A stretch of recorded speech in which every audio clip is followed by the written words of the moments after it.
Hello, everybody. Hello, YouTube. Hello, art history enthusiasts and visual culture aficionados. It's me again, Miss M, and I'm back with yet another video. Today, what are we going to be talking about today? Well, I'm going to go back to this, okay? Kill Bill. And I'm going to be covering Chapter 2 today.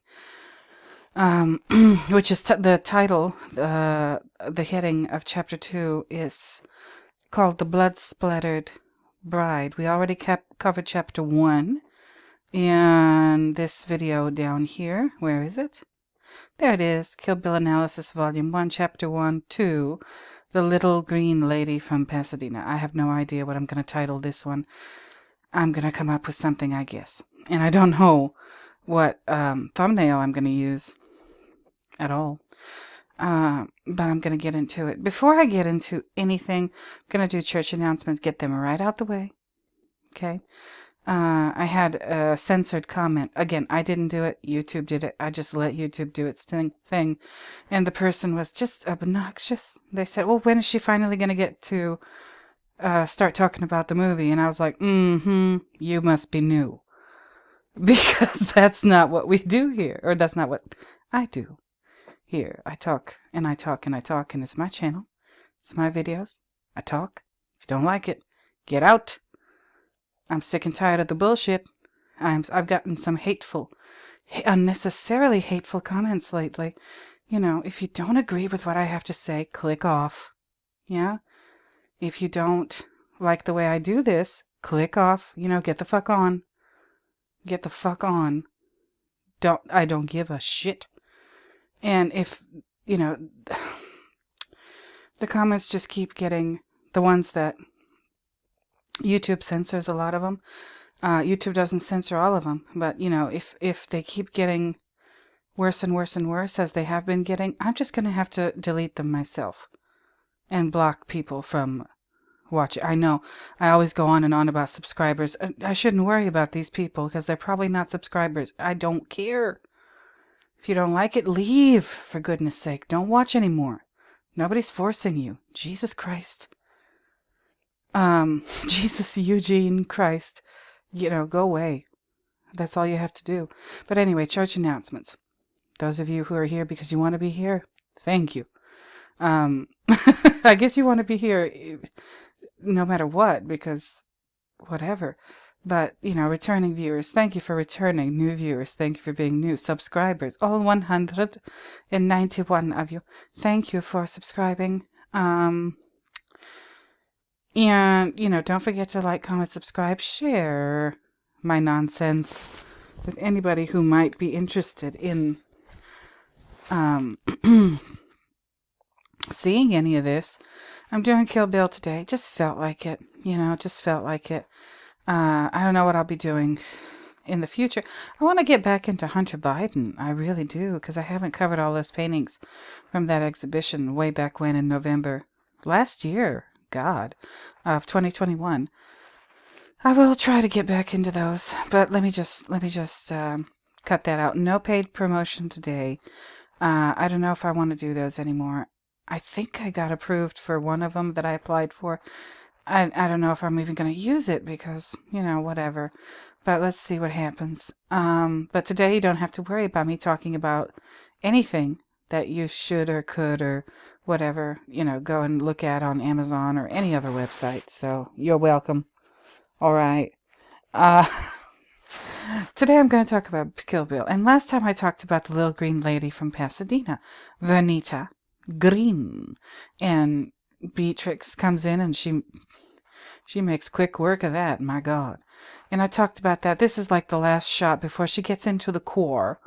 You know, thank goodness I'm not monetized. Would I be able to talk this way if I were? But the pussy wagon. Okay, Bucks. Pussy wagon. And in a short while, we're going to meet Buck. That one, him, who likes to fuck. Okay, him. That asshole, that piece of shit, that trash human being, right? And Beatrix, she's done it. And now we see what I was talking about when she was approaching Vernita's greenhouse, all the stuff on the lawn. Okay, this is a mess. Like, I'm just sorry if you got this much stuff on your lawn. Like, clean it up, Vernita. But this is all symbolic of something. See, the truck is running over the turtle. I guess Vernita is the green one, so she must be the turtle. And the truck this one is red, but the pussy wagon is blue, but with these red flames painted on. I don't know. She ran her over. She sure did. And I guess, Vernita, if she's the turtle, she's green, yes, but she's also slow. And that's what did it for her. She's slow, and that's why Beatrix outmaneuvered her and ultimately was able to kill her because of her lack of speed. All right, so here's Beatrix walking back to her truck. Or not her truck, no, Buck's truck. And she's getting in there. She's going to get in there, sorry. And here she is, Uma Thurman's perfect face, blood splattered, etc., etc. She's just been in a fight. All right, and now she's, what does she do? Oh, thanks a lot. Okay, there she is. Like the pussy wagon is pulling away. All right, and again, I wanted to, just going to play. Okay, that's it. Look at all these trees. Look at all of these trees on this street in Pasadena. And they're all at least somewhat crooked. Just make note of that. I'm looking at the license plate on this vehicle.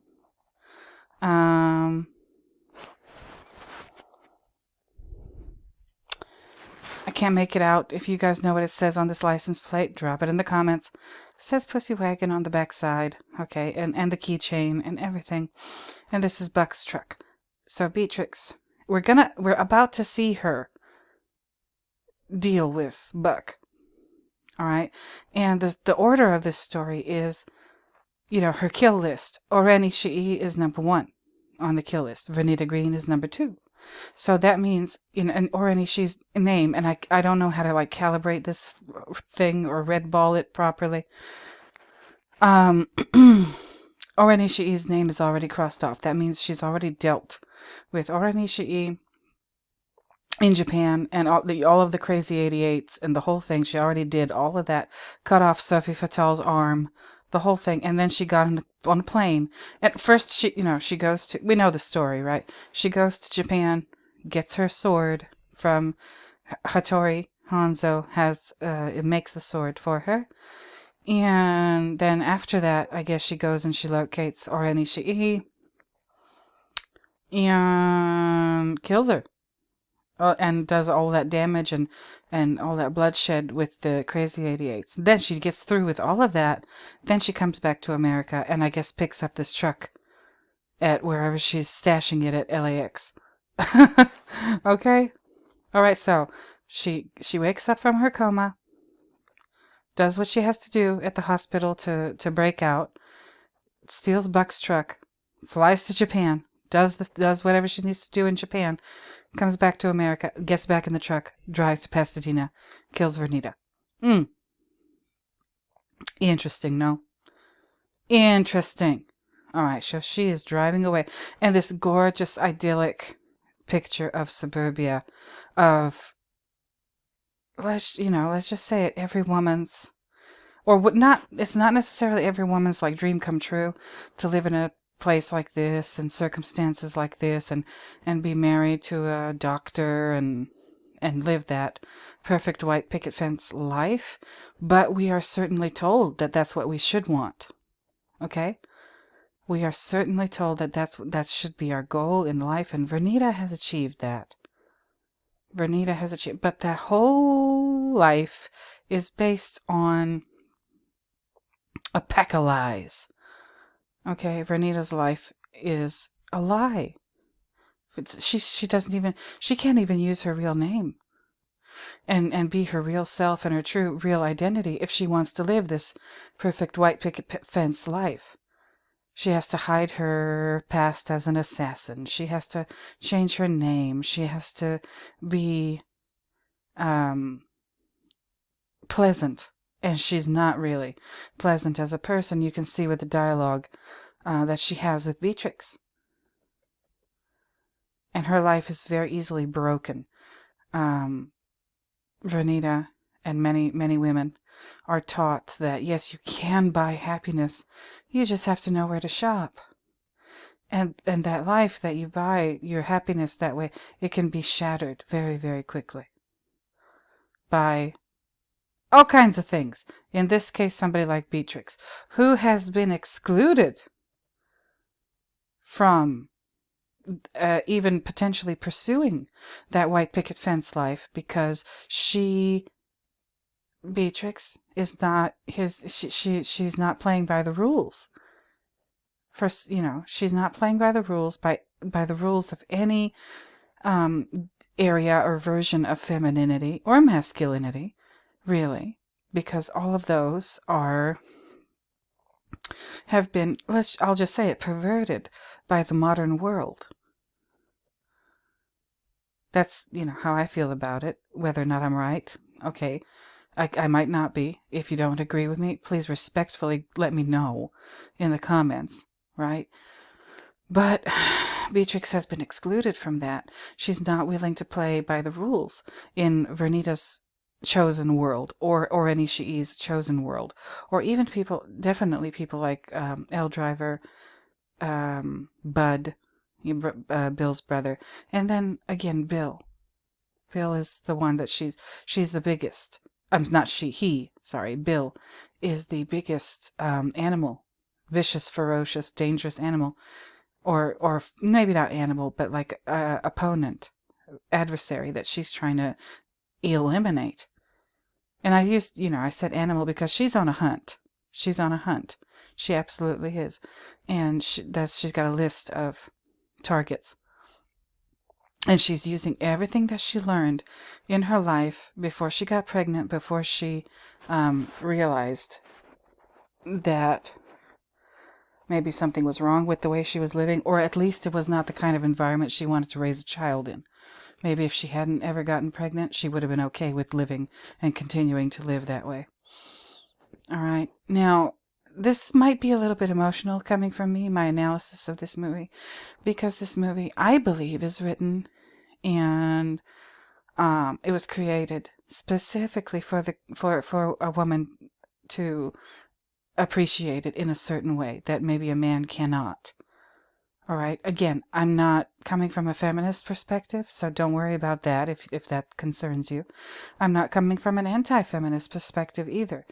I'm just coming from my own viewpoint, my own opinion. What's my opinion shaped by? I don't know sometimes. But I think that Quentin Tarantino is trying to communicate something that isn't usually communicated in these kinds of places, in movies, TV, popular culture, whatever. And when people do try to make some kind of a statement, the kind of statement that I believe he's making here in movies, TV, pop culture, whatever, they usually do it unsuccessfully, or they're very clumsy, or they make it extremely obvious, and it's like, really, really, really, you're not going to give me nothing to think about. You're just going to slap it in my face and tell me to get the fuck on. No. So that's why I appreciate this movie so much. But let me keep going. Okay, so she's done what she needs to do with Vernita, and she is, we get the next. Hold up. Let me just play a second or two of this. She's rode off, right? Chapter 2, The Blood-Splattered Bride. That's what I wanted you to see. The title card. Chapter 2, The Blood-Splattered Bride. Blood. Blood is extremely important. There's another movie that I'm working on this channel where blood, or at least the color red, is extremely important. What movie is that? The Shining. The Shining. All that blood coming from the elevator. Everybody has their own theory on what that blood is, where its origin and um its meaning. Okay. So we have blood in this movie too. We got a lot of blood in this movie. And does it mean something similar to what it means that what I believe it means in The Shining? Is this blood female in nature? Okay, I know. I'm sorry. I hope I don't gross you out, but is this blood both in The Shining and in Kill Bill? Is the origin of the blood or the nature of the blood? Is it female? Yes, I mean that kind of blood, menstrual blood. Is it uniquely female? I don't know. I don't know. I don't know a lot of things. But the blood-splattered bride. Okay, so we see the aftermath in this part of the movie. We see the aftermath of, well, here it is. The massacre at Two Pines. The chapel at Two Pines. Okay. Listen. This massacre happens. This is what's left. All the dead bodies, and of course the focal point is Beatrix's dead. Well, no, she's not dead. She's been put in a coma by Bill's bullet to her cranium, and he's incapacitated her. He's put her in a coma. He hasn't killed her. Again, the question is, at least for me, did Bill know what he was doing when she said it's your baby? Did he change his mind at that very second and decide to point the gun or manipulate the gun, and just so, in a way, just so that it would not kill her but put her in a coma? Because, I mean, Bill is kind of this, like, not a superhero, but he's got superhuman attributes in this movie. He's a martial arts master. He's a terrific swordsman. He's organized this assassination squad of these beautiful women and his no good brother Bud. He's got skills. He's intelligent. He's very efficient. He's basically everything that, like, I guess every red-blooded American male would like to be, as far as professional life and personal life and everything. Yeah, he's the picture of perfection in every conceivable way, like Mary Poppins, but just much more violent. Yeah, and here's his lady. His number one lady, and you'll see what I mean when we get to that part of the movie. When I say number one lady, and here she is in her white dress, right? Blood, pool of blood next to her head. She's on her back. She's got her hand. Look at this, you all. She's got her hand on her tummy, right? Her baby belly. She's pregnant. All right. So this child meant a great deal to her. And this is the aftermath of the carnage, the massacre at Two Pines in El Paso, Texas. All right. The crime scene. So, this is what, so after she gets done with Vernita, 4 years and 6 months earlier in the city of El Paso, Texas. Okay, so, and when Beatrix visits Vernita, she says to Vernita's little girl, Nikki, she says, I used to have a little girl too, and she would be about your age, 4 years and whatever, right? So that's why I think the revenge that Beatrix got on Vernita is especially appropriate, because Vernita did to Beatrix, killed her and destroyed her chance at having a normal life. But Vernita wanted the same thing for herself. Okay, so she doesn't play fair. She doesn't believe in just letting people live their lives. And no, she's a hired gun. She's a hired gun, and she has the killer instinct that makes her, I guess, good at her job in her former life as an assassin. She could probably never really be what she thinks that she should be as this perfect suburban mom. And here we are. Let me just keep going, right? Everybody's dead. Dead. And here we got this guy, right? Driving. I don't know what he is. Is he the sheriff? Is he the whatever? Driving to the crime scene, right? And he's he's got these aviator glasses on. And then I don't know if it shows you here. Yeah, there it is. The dashboard of his car. Driving to this chapel at Two Pines. We'll discuss that later. But look at all these aviator glasses lined up on his dashboard. Different colors, different tints. This is red, this is gray, this is, I guess, lavender, and this is, I don't know, a brownish color. But why are they lined up like this? And why are they facing him? Yeah, aviator glasses are every aviator sunglasses are usually associated with military things, or that's, I think, their original context. So what are they doing here? And he's wearing a pair of them as he drives towards this church. All right. So this is in Texas. Here he is. All right. And he comes in and he says something here. He parks his car in this dirt parking lot in front of the chapel. And this guy approaches him. He's here to survey everything that's happened. And I think this is like one of his sons, right? So they both have badges. And this is his son, so nepotism. And I think he doesn't even refer to his son by the son's name. He just calls him son number, fill in the blank. I forget which number. So this man obviously, at least it seems obvious to me, has a lot of children. Okay? Whoever this dude is, I don't even know the character's name, but he has a lot of children, and he can't be bothered to remember their names. So, make of that what you will. Not okay. Not okay to not refer to somebody by their name, especially if it's your child. And he's here to, take stock of what's happened in this chapel massacre at Two Pines, right?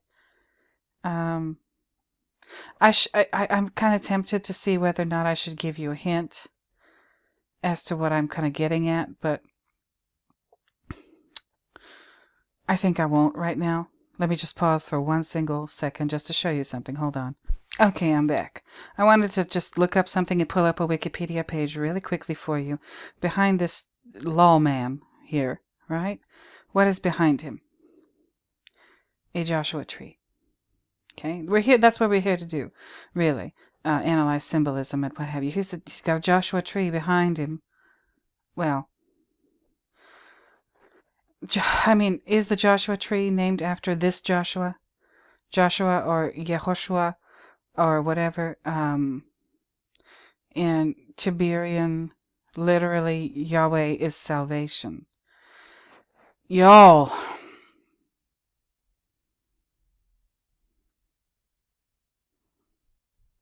How much do I have to say about that? If you need an explanation about this and why I kind of did that long pause, Joshua, and what does it mean? Yahweh is salvation. Okay, I will do it in a subsequent video. I could do a Kill Bill themed coffee break if that's what you want to do. But Joshua functioned as Moses' assistant in the books of Exodus and Numbers, and later succeeded Moses as leader of the Israelite tribes in the Hebrew Bible's book of Joshua. His name was Hoshea, literally saved, the son of Nun. Oh my. Wow. Of the tribe of Ephraim. But Moses called him Yehoshua, translated as Joshua in English, the name by which he is commonly known in English. According to the Bible, he was born in Egypt prior to the Exodus. All right, so Joshua is a really big deal in the Old Testament. Not quite as big a deal as Moses, but, he was Moses' assistant. And Moses, took over after Moses was gone. Okay? Think about that for a second. And here comes Quentin. Puts that tree right behind this person, this sheriff, lawman, whatever it is. He is. All right, massacre it. Fill in the blank. So, he walks in. And this character, I can't remember the dialogue word for word. It's not like The Shining where I've got where I kind of got it like memorized, and I don't even need to have the sound on while I'm watching the movie to know what they're saying. Um, but this guy, he's not like the kind of person that you really um root for in a movie or in real life either. He just seems kind of like a sleazeball. And he's a law enforcement person. No disrespect to law enforcement people. This is not about that. This is about using that as a symbol for something in order for Quentin to say whatever it is that he's trying to say here. Right? Here he is. The aviator glasses, this goddamn suit, um, the hat, and the Joshua tree behind him. And the Joshua tree is in front of the chapel, so these people are probably pretty staunch Christians. Okay. And so they probably know that Bible forwards, backwards, inside out, sideways, you name it. Right. They've got a Joshua tree. Or maybe this Joshua tree is just native to this place and that's why it's there. I don't know. But it's there. That's the point. It's there and it's there. And if you want to like disagree with me, go ahead and disagree with me about this. I've had people, what the fuck was his name? The one last time, Chuck. Mm. Um, well, they just put that there because they design choices. It doesn't mean anything. You're overanalyzing. Like, this is disturbing. Get out. Get out and stay out.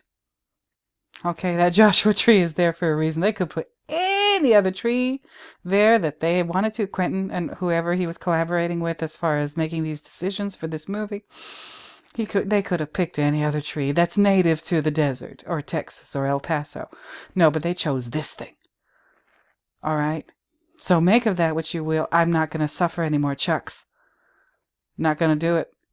So anyway, here comes this dude. I wish I can't remember his name, but if you wish, go back to the Kill Bill wiki. Is this no Kill Bill fandom? Sorry. Kill Bill synopsis, right? Yeah. And it's got all the chapters here and everything. You click on each one of these, it opens into another one, and this is chapter 2. Okay. Earl. Good God, his name is Earl.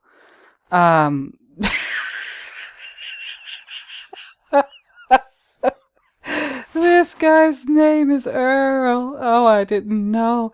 And now, again, because we're analyzing symbolism and what have you, Earl. His name is... Does he have a last name? Shit. Oh, McGraw. Okay, cool. McGraw. Texas Ranger. Oh, infamous Texas Ranger. According to this wiki fandom, is that in the movie? Well, like, would you know that he's infamous? Just by watching the movie? I don't know. And his son, Deputy Ranger Edgar. Okay, McGraw, Earl. Okay, so maybe Quentin is saying that this Earl person, now we have a name, is greasy and oily. Because in the state of Louisiana, people who live there, they don't pronounce the word oil the way the rest of us do. They say Earl. Is this guy slick? Is that what's going on? I don't know. But it's a possibility. It's always a possibility. So he comes in, and he's there to kind of survey the carnage. And this, I'll play this teensy-weensy little second. Look at it. Yep. Cowboy boots on feets. And these feet that are encased in these cowboy boots are walking the same path on the same wooden floor in this chapel that Bill did. In the very beginning of the movie, where we saw Bill walking towards the incapacitated Beatrix before he put that bullet in her head. All right. And it's so there, Quentin is, whether or not you realized it before or were, even thinking about it, he's equating Bill with these law enforcement people. Is Bill the opposite of these law enforcement people? Are they basically two sides of the same coin? Or two blades, two opposing blades of the same sword? Since, this movie features that sword quite a bit. I don't know. Bill doesn't wear a cowboy hat. Bill doesn't do suits or ties. Have you noticed? Bill's always unbuttoned.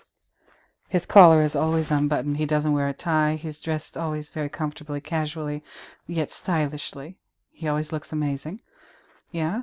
And when he does wear shoes, he wears these cowboy boots. Bill does. Just like these lawmen. Earl and whatever. But he also wears, like later in the movie, Volume 2, we're going to see Bill's footwear is going to be important again. He wears huaraches. You will see it later. So they're walking towards Beatrix, just like Bill did.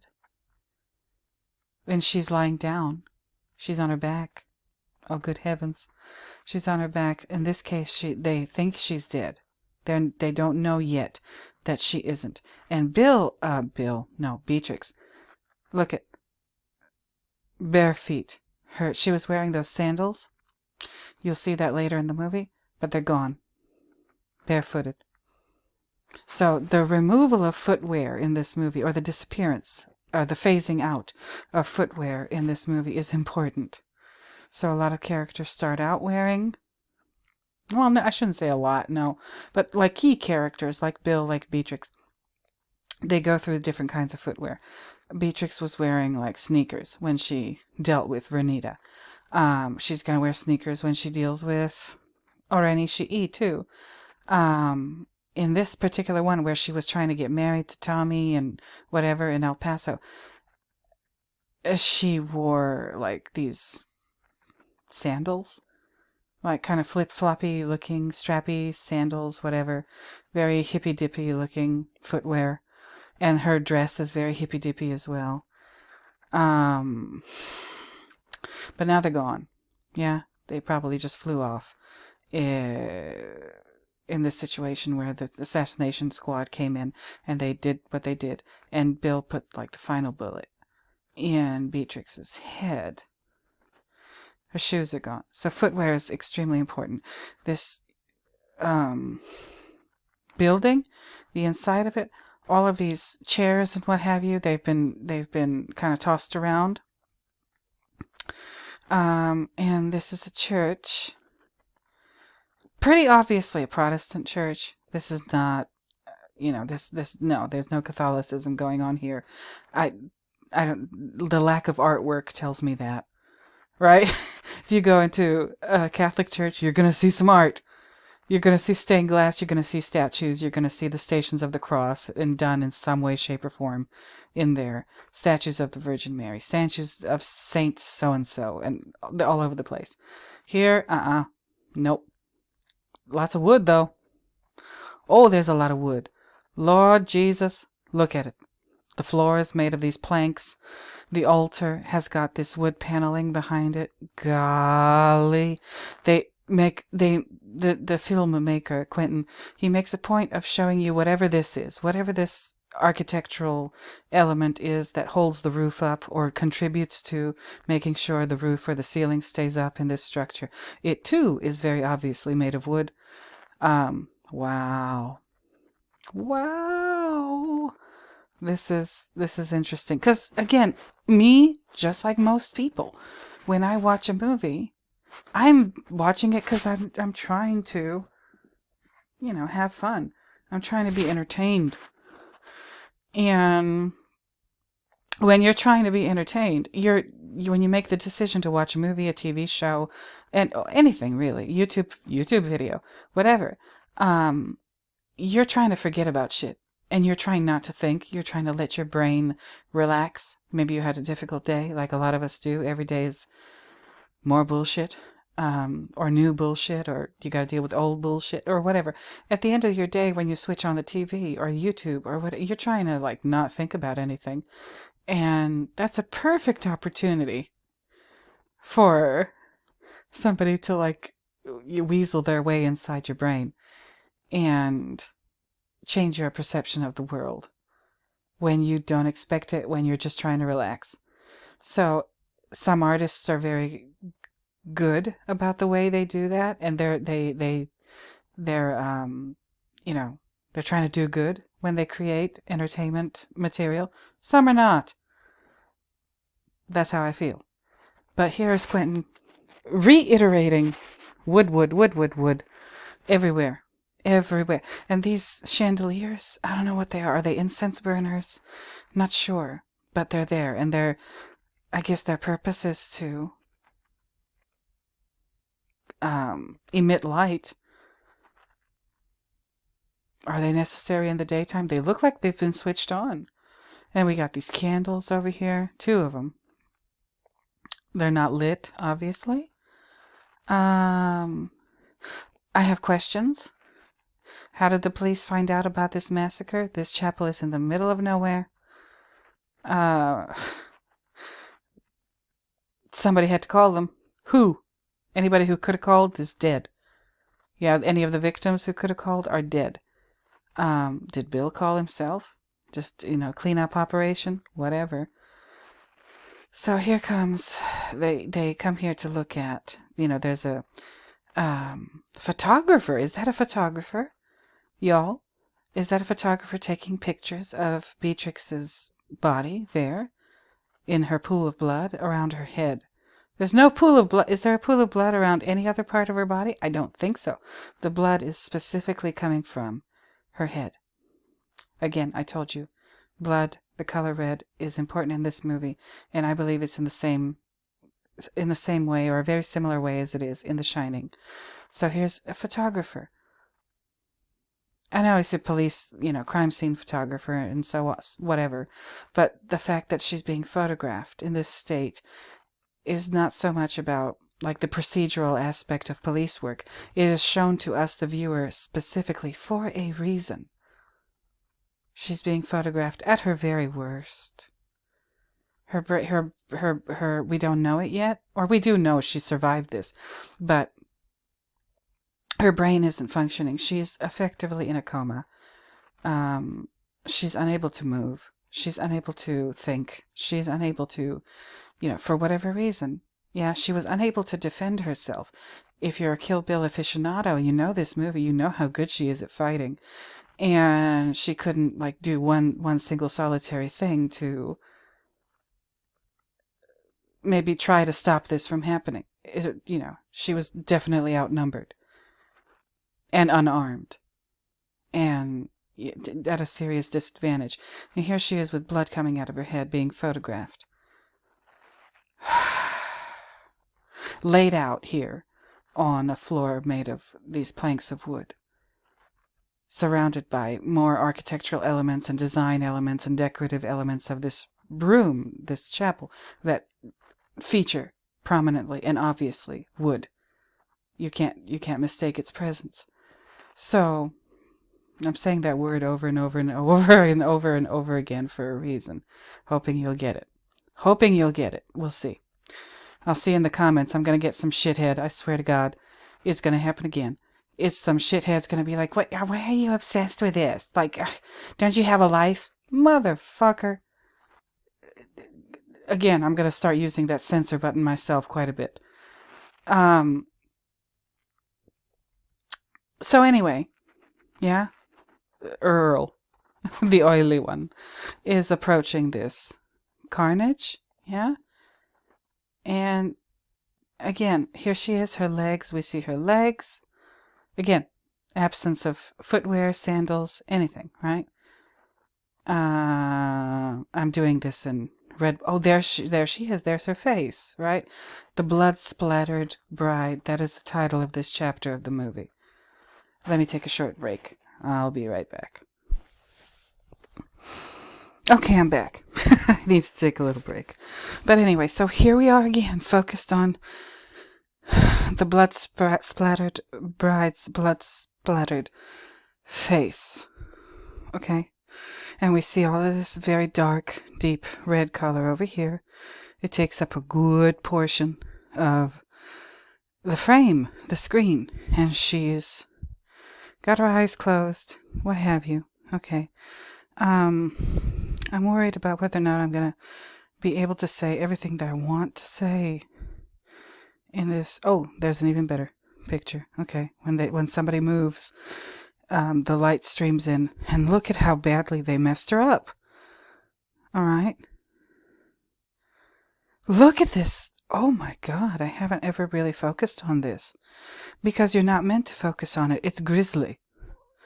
The appearance of her face is just gruesome. It's hard to look at. But if somebody just showed you this picture of her face, like this, you wouldn't be able to tell that that's Uma Thurman. You know? You wouldn't. I mean, it is, but would you be able to tell? If you weren't, if you didn't know that you were watching this movie featuring her. No, this is deliberate. She's been, I guess, what is the phrase? Beaten beyond recognition. All right. She's still, pretty in her own way. She's got that marvelous bone structure and everything, but she's not recognizable here at all. All right, blood splattered. And so that's what I'm worried about. I'm worried about whether or not, here he is, good Lord, Earl, and this one over here, son number, whatever. And, oh, more wood. Do you see it? The ceiling. It's all wood. All right. He's looking down at her, and he starts saying just some weird shit. He starts saying some weird fucking shit about how beautiful she is, and who in their right mind would shoot a woman this beautiful, or want to kill a woman this beautiful. And I think they call her, please forgive me if I'm mistaken about this, but they call her like a pretty, yeah, I'm not monetized. I don't have to worry about anything. They call her like a pretty cocksucker.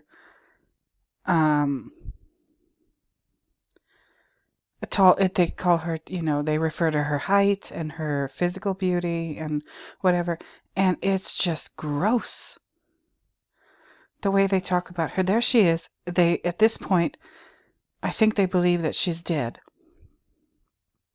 All right. They don't know she's not dead yet. And if you remember, if you watch the movie again and you see Earl driving up in his car, okay, he's got the window rolled down, and he spits out the window. All right? He spits out the window, and that's how they find out that she's not dead. She has this reflex reaction where, hold up, are we going to see it? Okay, no, not yet. She, they say these inappropriate, gross things about her. And by the way, this is not, they think she's dead at this point, and they're talking about a dead body in a very sexual way. That's hideous. That's terrible. I mean, you can't get much grosser than that. I don't think. And they have no respect for this person and all the people surrounding them that are dead. They're victims of this horrible crime. In the world of this movie, they're victims of this horrible crime, and so is Beatrix. Right, there she is. They've chalked a line around her. So they've designated her as a dead body. Her veil is over here. Look at this. People. Wood everywhere. Blood around her head. Okay? This veil is over here. It's partially soaked in blood. A veil, I mean, you would have to look up veils, wouldn't you? I don't have that kind of time. I'm not going to do that here. You can do it in your own time. Hint, hint. If you look up veils, they have to do with, of course, concealing a woman's face. No matter where they're used on planet Earth, whatever culture. It's about hiding a face. And in the marriage ceremony, it has very specific meanings. Go ahead and look them up. So, in a marriage ceremony, a woman traditionally has been considered the creature, the being that is being purchased. There's, marriages, and has always been transactional. Does that make marriage bad? No, that's not what I said. And that's not what I meant. But if you look into the history of marriage, it is about buying and selling. And it's just, especially in the ancient world, especially, years and years, centuries ago, women were considered basically in the same category as livestock. And that's how marriages worked. And there was, it was basically a contractual thing, a legal thing. And in the ancient world, the religion was the law. So that's why religious institutions handled marriage ceremonies and contracts and whatever. And this veil just flew the hell off of her head, I guess, in all of this that was going on, right?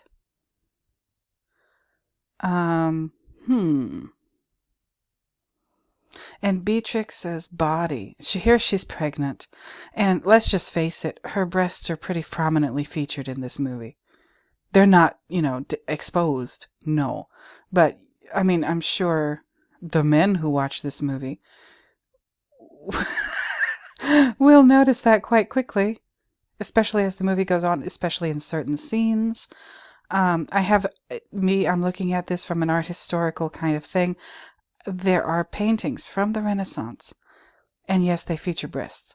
There's one in particular that I will show you when we get to that part of the movie, the last part of Volume 2, when she finally actually finds Bill, that I think is referring to another old painting. You'll see it when I get to it. Anyway, the blood of the bride, the blood-splattered bride. This dress is pristine. There's not one drop of blood on her wedding dress. It's a little bit on her knees. You see that here. And her face. And around her head that came from her head when Bill shot her. And the veil is all the way over here, partially saturated with blood. Okay. Y'all, that means something. That means something. The location of the blood on her body, around her body, and the various parts where the blood is, as opposed to the parts where the blood ain't, like this white wedding dress, and when you wear white it gets dirty in a second. Okay, but somehow all this blood missed this white dress. Really? Okay, let's keep it moving. Okay, so here we are. They're talking about her. They're talking about inappropriately saying gross things. Look at him. Okay. And I want to get to the part where she spits at him. Okay. Oh, come on. Oh, there it is. Okay, let me go back a second or two. Now this is what I want you to really see. Yeah, there it goes. I mean, he deserves it. He's a piece of shit. But it's also about Beatrix's reflex. Her reflex, even in this state, where she's all but dead, even in this state, her reflex is still to spit. Is she trying to spit? Is something deep within her that is still active, even though she's in this horrible state? Is it causing her to spit? This isn't the only time in the movie, both volumes 1 and 2, where she spits. This guy, we see him spitting out the window. We see later on in volume 2, we'll see Bud spitting, and we'll see Beatrix spitting. Why is she spitting? Let me get into it.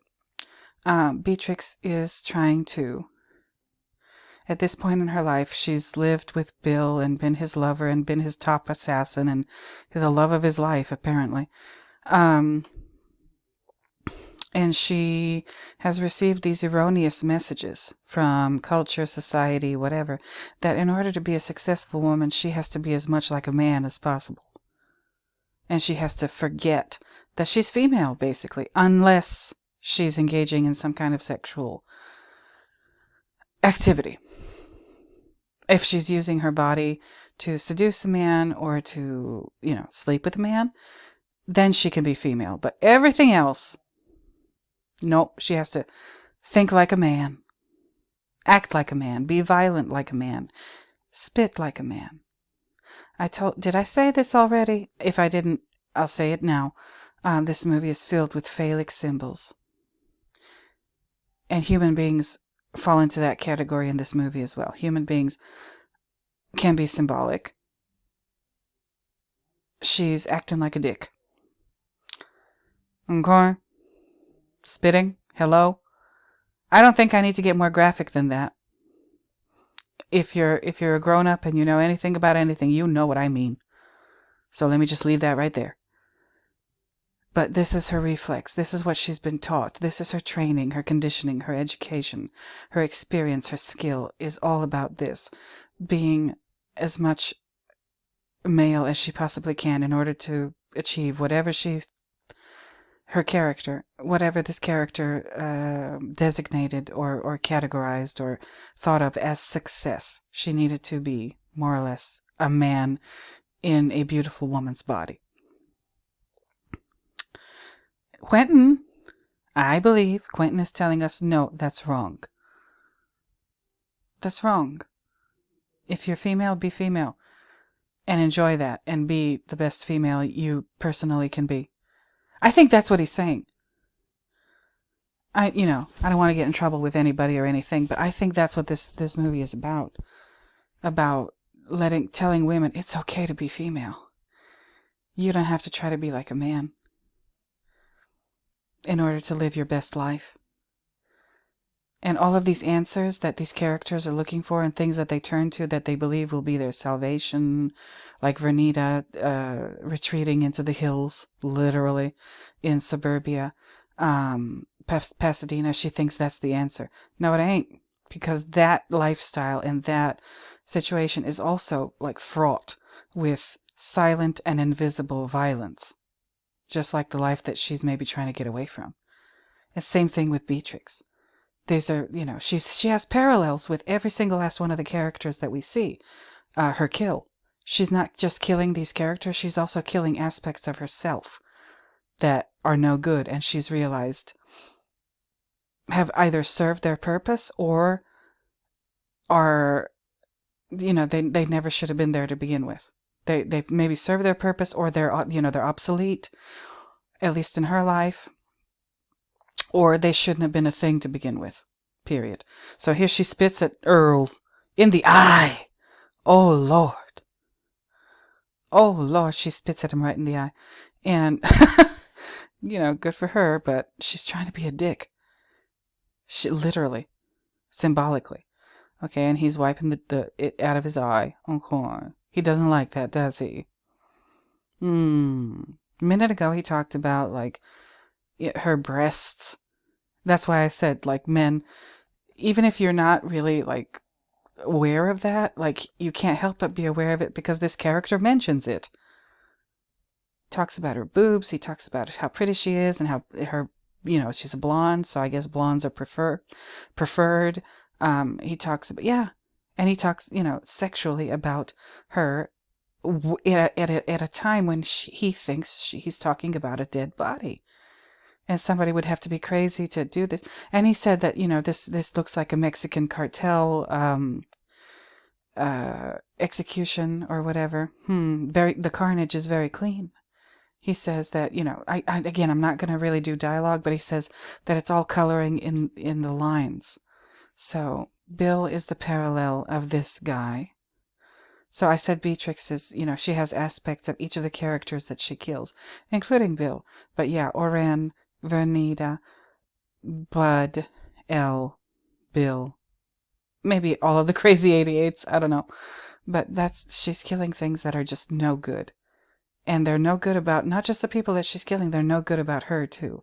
And every time she slays any of these people or this group of people, whatever, she's also kind of deleting that from her own being. Okay, if that makes any sense. Right? She's cleaning. She is cleaning. I need to look up the meaning of the name Beatrix. And then, wait a minute, did I skip too far ahead? Okay, there he is. Shocked. Oh, let me show this transition. Yes. Okay, it's just a couple of seconds. There's that. There's that unrecognizable, beaten to hell face. And then we fade into her in the hospital. All right, she's been in a coma for over 4 years. She was pregnant. And this is... She's still here in a coma, right? And here comes that no good Nick L. Okay, that treacherous, horrible... What does Bud call her later in the movie? You hateful bitch. All right, that's what she is. Remember when I said that human beings are also symbolic of objects, and then the objects are symbolic of something else? So I said phallic symbols. Beatrix spits. Elle only has one eye. Remember? Phallic symbol. One eye. She has one eye. Okay. We'll find out later in the movie how she lost that eye. But she has one eye. And she's dressed in white, just like Beatrix at the wedding that never happened. Okay? And she's here. She's on a mission. She's come to the hospital where Beatrix... And she's whistling some tune. You can look it up. It's very distinctive. And she goes into the ladies' room. And she changes from her, this outfit. And the heels and like everything, right? She's wearing this really serious outfit with these lines. It looks like her coat. And look at this. The umbrella is red. She's wearing high heels, white shoes, right? Umbrella with this tip at the end of it, which is very reminiscent of a syringe. So we're going to see that shortly. Okay, so she goes into the ladies' room, changes into the kind of nurse's outfit that you just don't see anymore at the doctor's office.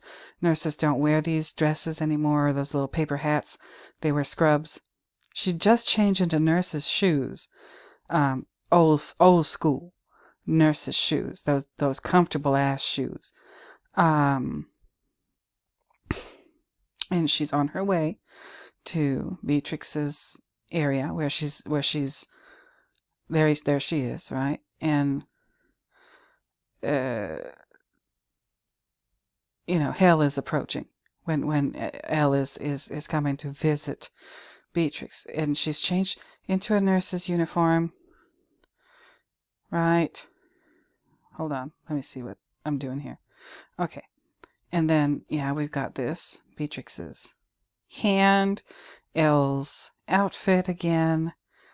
We see the nurse's shoes. Oh my God. Again, Beatrix's hand. This is interesting. He focuses on the hand and this like monitor, whatever it is for not blood pressure, but the heartbeat monitor. Oh, okay. So Elle changes into an outfit that is like a stereotypical nurse's outfit. It's not... I mean, that nurses didn't really even dress this way, even when they were wearing white dresses and whatever. So this is like a nurse's outfit from like, probably like a spicy movie. Make of that what you will. And here she is filling up the syringe with this red substance. We know it's some kind of poison. Elle's objective is to end, for once and for all, end Beatrix's life. Okay, we see the eyes firmly closed. So we focus on the eye. The eye is firmly closed. Beatrix is not in control of her own mind or her own body at this point. And here's Elle, the hateful bitch. And even her eye, she even changes her eye patch to an eye patch that has a red cross on it. Quentin, what are you doing? Sweet mother of pearl, Quentin, what are you doing? Look up the Red Cross. Look up that organization. Look up this symbol. Let's just look up the Red Cross symbol. Okay, and you'll find Wikipedia pages, you'll find articles, you'll find all kinds of stuff. The Red Cross is based... Why is the cross red? Why is the cross red? What's that red from? The blood of Christ. That's why the Red Cross is red. The red is meant to symbolize blood. Whose blood? Jesus' blood. Told you blood is important in this movie. None of y'all believe me. But let me just keep going. And this Uma Thurman is, there's no doubt about it, she's a pretty lady. She doesn't look all that pretty here. They did what they needed to do to make her look less attractive. I mean, if that's possible, but I guess so. Look at her. She doesn't, ooh, she looks dead. All right, she's not dead, but she does look dead. Her eyes are sunken in. Something about this is just disturbing. And then here comes Elle. She wants to finish the job, right? And in this sequence here, we don't know, at least I don't know, because maybe I'm a little slow, I don't know, but we don't know if Elle has been sent specifically by Bill to do this, or this is Elle's own job. This is Elle's own, like, decision to come here and do this, independent of Bill and whatever. But she wants to kill Beatrix. She really wants her gone. Like, hello. And here, yeah, she's getting closer to the room, down the hallway. Going. Here she is. She's in the same room with her nemesis, basically. Elle Driver, member of the Deadly Viper Assassination Squad. Okay, Elle. And Elle's lips are very red. Look at this red color. Y'all, they could have... If any women are watching this, you know how many shades of lipstick there are. No, they chose, like, blood red color. Wow. Okay. Okay, so here she is. Elle is checking for breath to see whether she's really dead or alive or in a coma. So she's breathing. Yeah. She's breathing, and then she gives her this cute little speech about how she's actually doing something nice for Beatrix, because people who live the kind of life that she and Beatrix and anybody else in the Deadly Viper Assassination Squad, like, dying in their sleep is a luxury not afforded to them because of the way they live and what they do. And so she's actually being nice by ending Beatrix's life, or, wanting to end Beatrix's life with whatever poison is in that syringe. Dying in your sleep. So, remember when I said, Beatrix was acting like a dick, Felix symbol, when she spit at, Earl McGruff, the slick, oily police dude or sheriff or whatever he is. Okay, so, and I talked about how Bill shot her in the head. Not in the heart, not in the stomach, not in the throat, no, the head. Because Beatrix, this is the whole point. Everything and everyone that surrounds her in her life, in her life as an assassin, and in the life that she wanted to live too. If she hadn't died, like if she had married Tommy and, lived with him in El Paso or whatever, neither of those two lives require her to think very much, to use her brain, to be intelligent. No. In the assassination world, she is an employee who is expected to put her life and her body on the line for her employer, who happens to be Bill. In the life that she and Vernita wanted as suburban housewives, same thing. Just different. Maybe a lot less violent, but still, don't think, don't have ideas, don't question things, don't question your own existence. Don't question your lifestyle. Don't question whether or not you're happy. No, don't do none of that. Don't think about none of that. Don't use your brain. Don't use your head. Right. Just do what you're told. You're an employee. Whether you're working for Bill or you're working for Tommy or Dr. Bell or whatever. So thinking, no. Don't worry about that. So that's why she gets shot in the head. Her thoughts, her brain is incapacitated in that way. So, somebody like Bill, and whatever he is, whatever he represents, whatever his character symbolizes, he's the brains. He's the brains. Not you. Not Beatrix. If you're a woman watching this, not you. Just do what Bill says, or do what Tommy says, or do what whoever, Earl says, and you'll be fine. Don't have a mind of your own. Don't make decisions of your own. That's too much. Just look good and do whatever your master tells you. If it happens to be Bill, Tommy, Dr. Bell, Earl, Slick Earl, whatever. All right? So here's Elle, and she doesn't believe in that at all. She doesn't believe that she shouldn't use her brain, because I have this sinking feeling that she is usurping Bill. She's doing this on her own accord. She's decided to travel to this hospital with this poison and get into this nurse's outfit to finally kill Beatrix, because Beatrix, even in this state, even in this completely incapacitated, not yet dead, but completely incapacitated state, she's in a coma, she can't move, she can't think, she can't do anything. Even in this state, Beatrix poses a threat to Elle.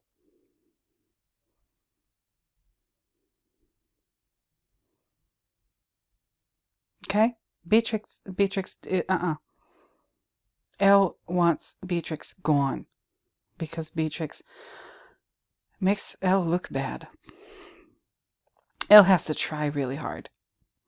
Elle has nothing but contempt for just about everybody that surrounds her, possibly even Bill, too. The only reason she's nice to Bill and calls him baby and whatever is because Bill has something that she wants. That's who Elle is. She's treacherous. That's what Pai Mei called her. Later, volume 2. And Elle does believe in thinking for herself, but she thinks she's smarter than everybody. She's not. She's an idiot. And she has no heart whatsoever. She's capable of killing people in their sleep. Her preferred method of killing people is poison. Of whatever form the poison takes, that's what she's poison. She's absolute poison. This is the perverted kind of deformed version of femininity that is trying so hard to make it in a man's world, and she's got so much to prove. This is the career woman. There's nothing wrong with a woman having a career. No, but this is the career woman that makes life miserable for all the other career women. That's Elle. That's Elle. Yeah, you ladies, if I hope there's some women watching and listening to my videos. You know what I mean, don't you? You're just trying to mind your own business and work at your job and do your thing, and hopefully you have a profession or a career that you're trying to work on, and there's always that bitch. There's always that bitch at your job, at your company where you work, who makes it more or less impossible for you to get past a certain level of your professional pursuit. And we all have been taught to blame the men, haven't we, ladies?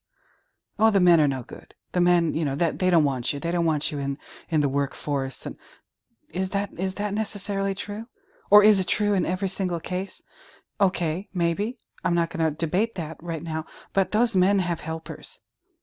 If those men, if that's what really is going on with men. But by the way, every time I've gotten a job that I wanted or liked, it was a man who hired me, not a woman.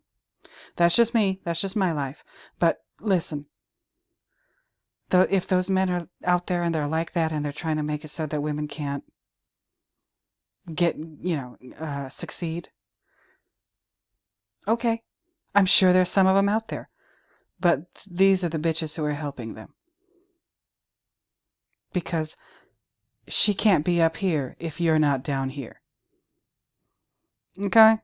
Look at this. She cannot be up here. Elle cannot be up here if Beatrix is not down here. And this isn't good enough for Elle. No, she wants her dead. All right? And then she gives you this spiel about how she's doing you a favor. This is what happens in the workplace, too. Bitches like this tell you how it's totally okay that you didn't get that promotion because they're actually doing you a favor. Bitch. Oh, bitch. Okay, let's keep it moving. So, and that's what I'm worried about in my analysis of this movie. Um, I'm worried that I'm going to miss something. If I miss something, I'll do a coffee break. But not Bill, no, Elle. Elle and Beatrix are parallels of each other. They're about the same height. They're both blondes. They're both love interests of Bill. Bill has a thing for blondes. We find that out later when we meet Bill's father, quote unquote, figure, Esteban. You know, so are they interchangeable? Yes and no. Physically, yes, but like their behavior, not really.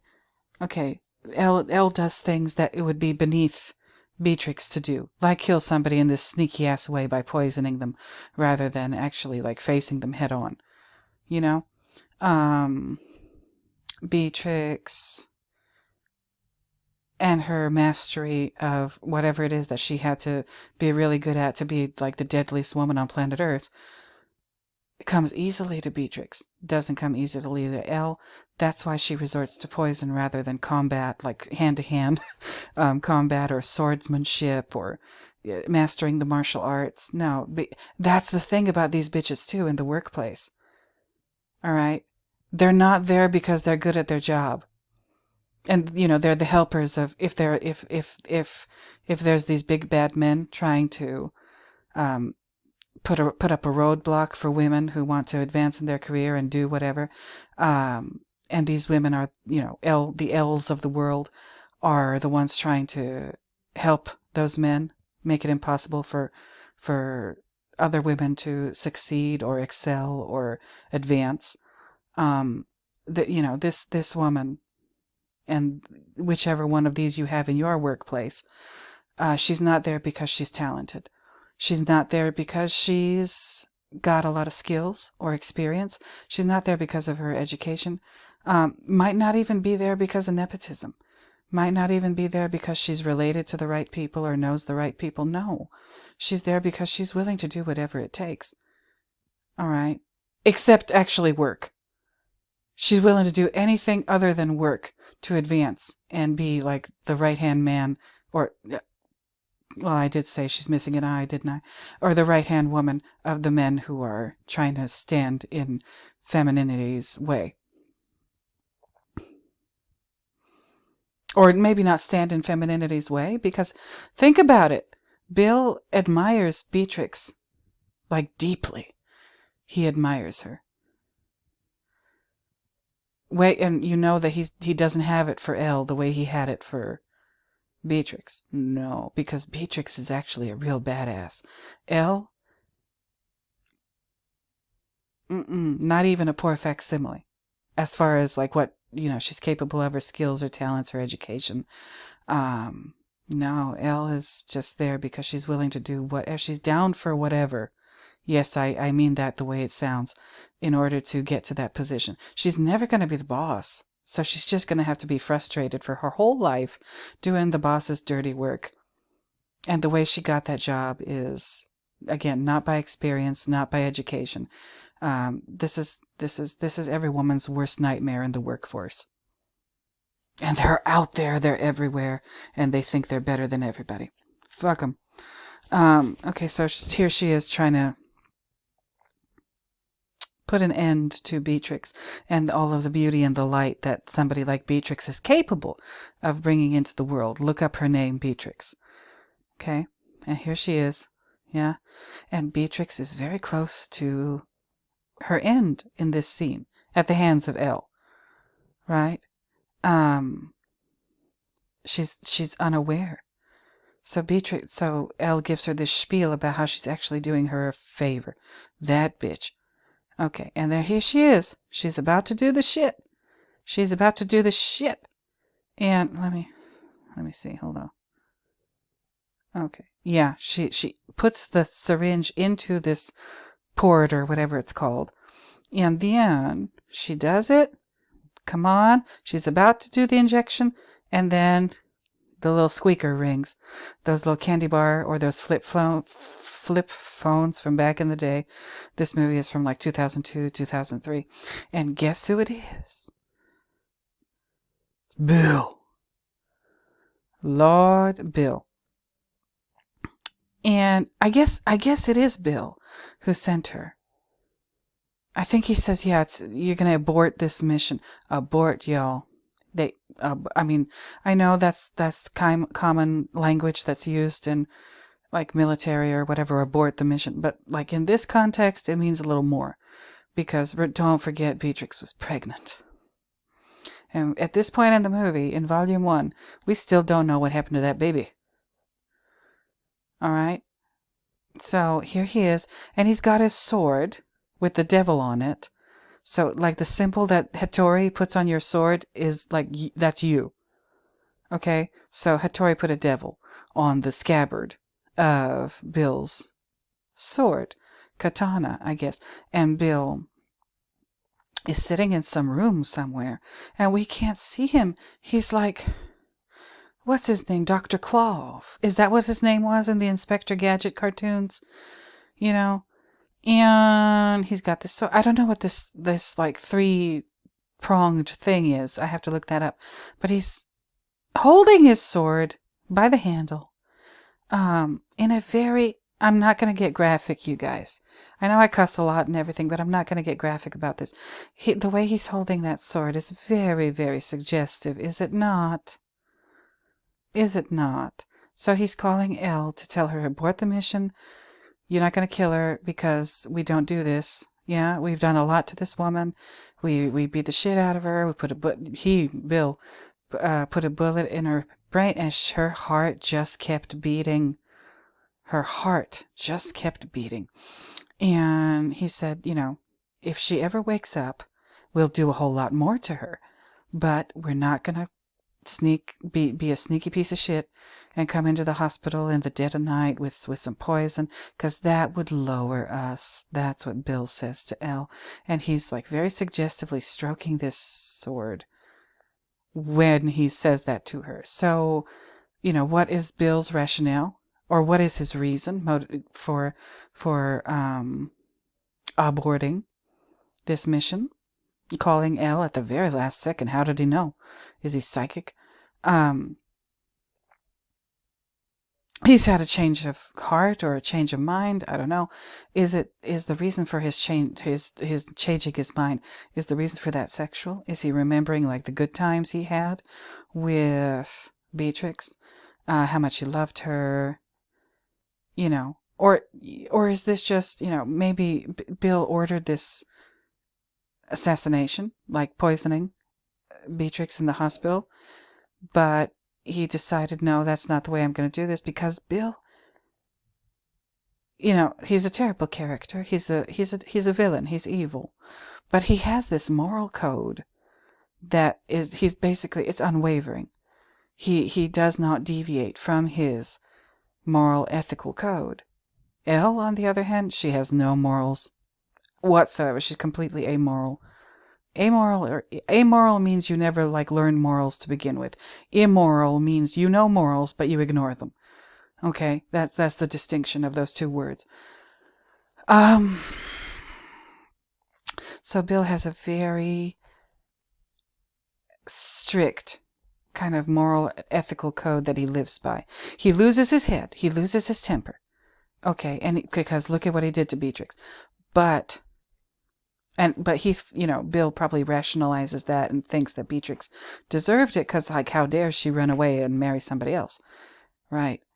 And he maybe lost his head when he decided to go and have have Elle finally do Beatrix all the way in, but at the very last second, he says nope. So this guy, this Bill, he's very in control of his emotions. Even in very emotionally tense situations. Like this here, dealing with Beatrix. And Elle is pissed, as you can see. she's arguing with him, and he said, Bill says we owe her that much. If she wakes up and she comes for us, we'll deal with that, but we owe her the chance to wake up or whatever. And Elle is like, oh, you don't owe her shit. And Elle is having a tantrum, and Bill is speaking to her like she's a child.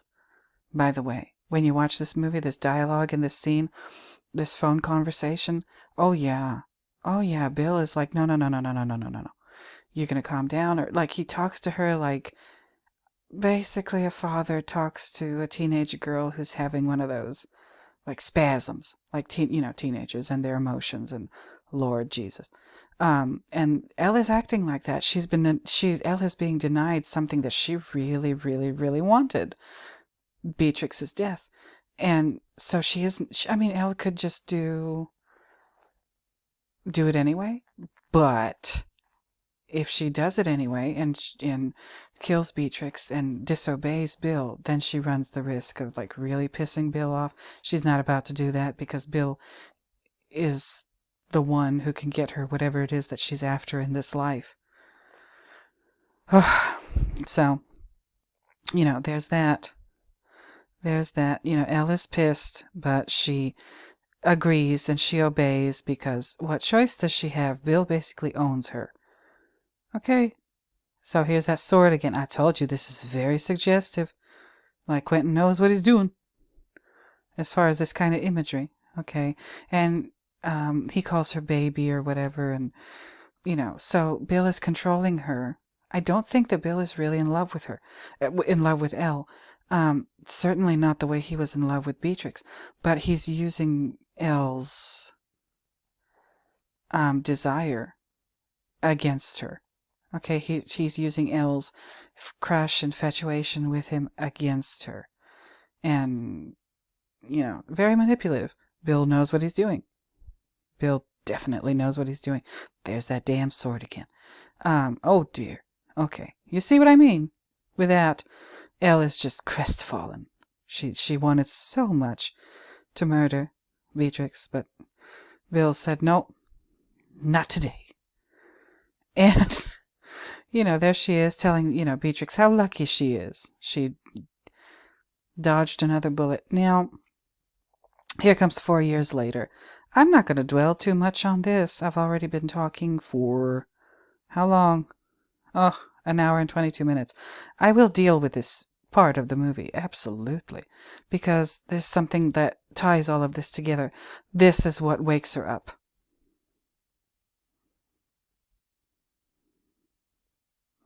This is what wakes her up. The mosquito. Okay, let me take another coffee break. I'll be right back, and we're going to deal with this mosquito and these other bloodsuckers too. So hold on. I'm going to be right back. And I'm back. Okay, had another break. I've been talking for an hour and 22. I needed a break. So anyway, got done talking about Elle and Bill and all that. Okay, like I said, ladies, if you're having trouble at work, don't automatically blame the men. Elle, that's the one. That's the one. Look, find her. And no matter how nice she sounds, she says she's doing you a favor, she ain't. The Bills of the world will give you a chance. Before the L's of the world will give you a chance. The L's of the world want you just eliminated. The Bills will give you a chance. Shit, they might even fall in love with you.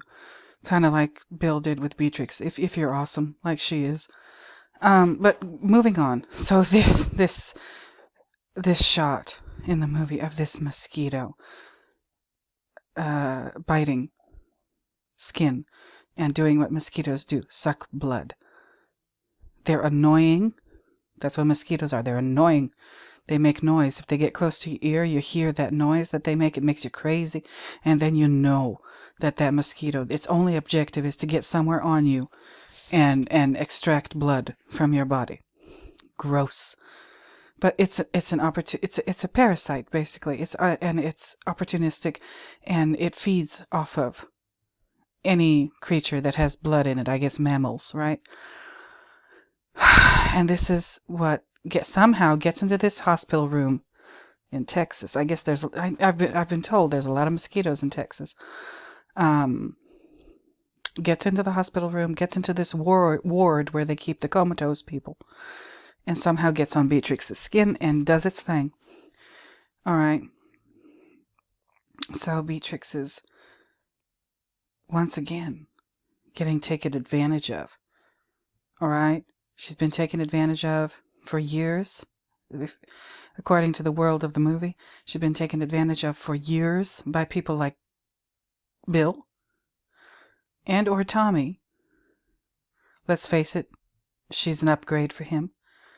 And Elle and whoever else been taking advantage of her, sucking her blood, her life force as a human being and as a woman. And this is the thing that snaps her out of her coma. Okay, this damn little, look at this, and he lingers on that image for a second of this thing, this beak or whatever it is of the mosquito plunging into the skin, extracting, and look at all the, valleys and trenches in this skin, this close-up of skin. It's gross and it's disgusting, and he does this. Quentin does this so you can have this like gross gut reaction. This is disgusting. It's nauseating. The way he shoots this, right? And then, boom. Okay, that's what jolts her back into consciousness. Being taken advantage of once again by a parasite. A pest. Okay? And, she has her awakening. She wakes up. I mean, I don't know. Please forgive me. I don't know a whole lot about woke culture. I know it's a thing. But I'm not, really with it when it comes to the terminology, what it really means, what's really going on. No, I don't. No. But woke, I know what it means to wake up. And I know what it means in, the Buddhist concept, the awakening. The Buddha, the enlightenment is characterized or described that way as an awakening. So that means before you had your awakening, you were asleep and ignorant,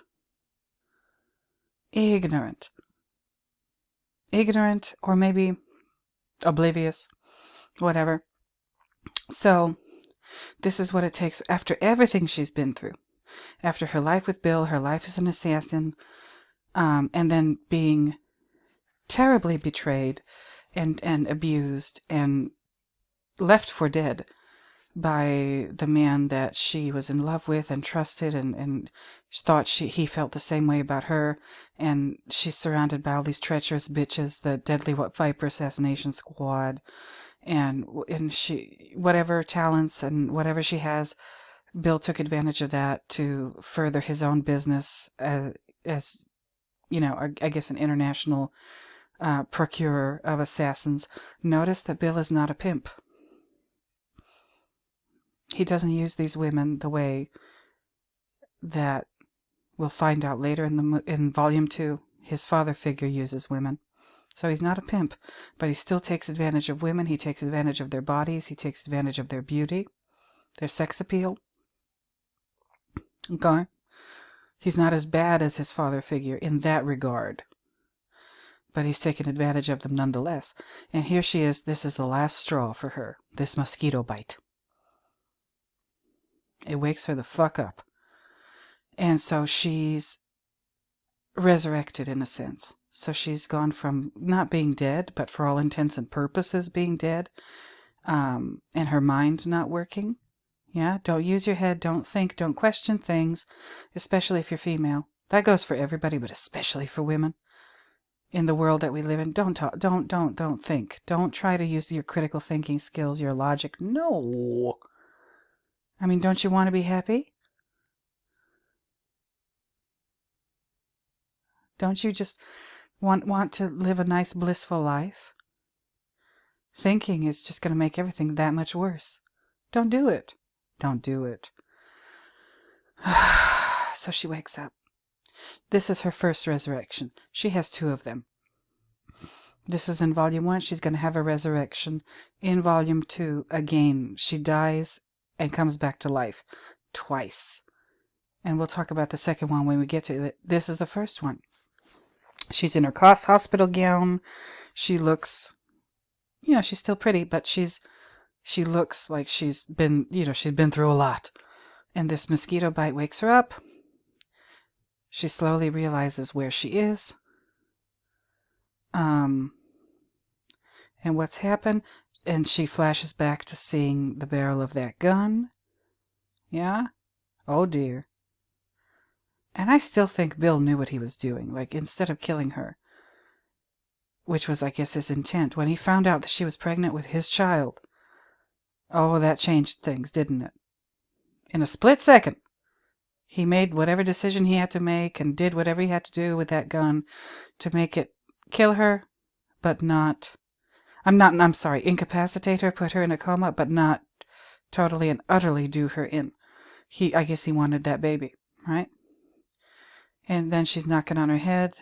There's a metal plate in there. She realizes she's remembering everything, and she's also realizing that her belly is missing. Oh boy. Oh boy. Can you imagine the horror of being a woman, being pregnant? Some shit happens that puts you in a coma. 4 years later, 4 years and 6 months later, you wake up and that baby in that belly is gone and you don't know what happened. Oh my God. And so she experiences that horror all over again. And the horror of, as far as she knows, losing her child. Oh my God. This is, she does a great job in this movie, by the way, Uma Thurman, expressing these emotions that a woman would feel in a real life situation where she loses her baby. Like just the absolute agony and misery and that somebody would feel going through that. And everything that went along with it in this movie. Okay. But this is short-lived. Okay. She has like a couple seconds to feel all the feelings. And then, very quickly, she has to snap back into fighter mode because, she got shit to do. And she keeps saying, my baby, my baby, my baby. It's like heart-wrenching to watch this one, scene here. And she doesn't look beautiful. I think they made her look less than beautiful intentionally here, to just see the ugliness of all of this. And she's not made up and perfect, and no, she's a human being. She's an ordinary human being feeling these emotions. Look at how long she lingers. And look at what she does here. This is fascinating to me. She wants to know how long she's been incapacitated. So she looks at the lines in her hands. Y'all, is that even possible? Is, like, through palmistry or whatever, is it even possible for somebody to know how long, how many years have passed? How many years of your life have passed? They never explained this in the movie. Her looking at her palms and knowing how many years have passed since Bill shot her. Please, somebody help me with this. I am ignorant. So ignorant. But, okay, so she figures out it was 4 years. She's pissed. She hears people coming. She realizes, oh no, she has to, act like she's still in a coma. Because that's her only shot at getting out of here. She can't just wake up. And let doctors or nurses or whatever know that she's woken up, because her only shot of getting out of here and not having to answer any questions or do anything is for people to think that she's still in a coma, that she's still intellectually, mentally, she's still incapacitated. That a lot of women do that in real life too. Yeah, these are my opinions, by the way. This is not scientific research or anything.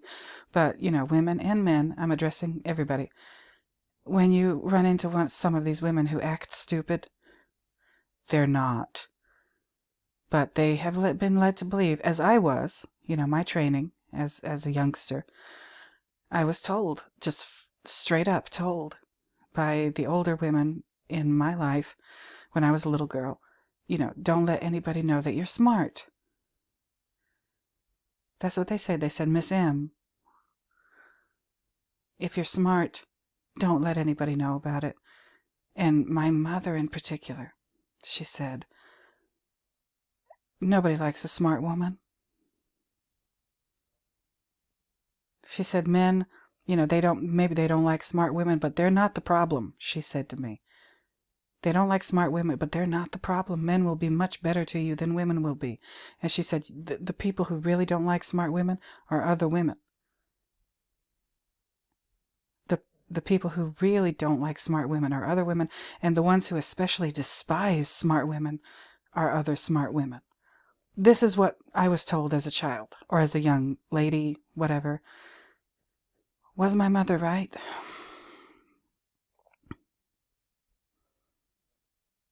I'm starting to think yes.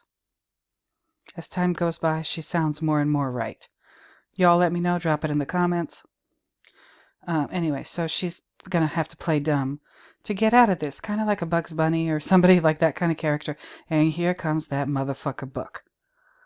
Buck who likes to fuck. Remember him? He is the owner of the Pussy Wagon. It is registered in his name.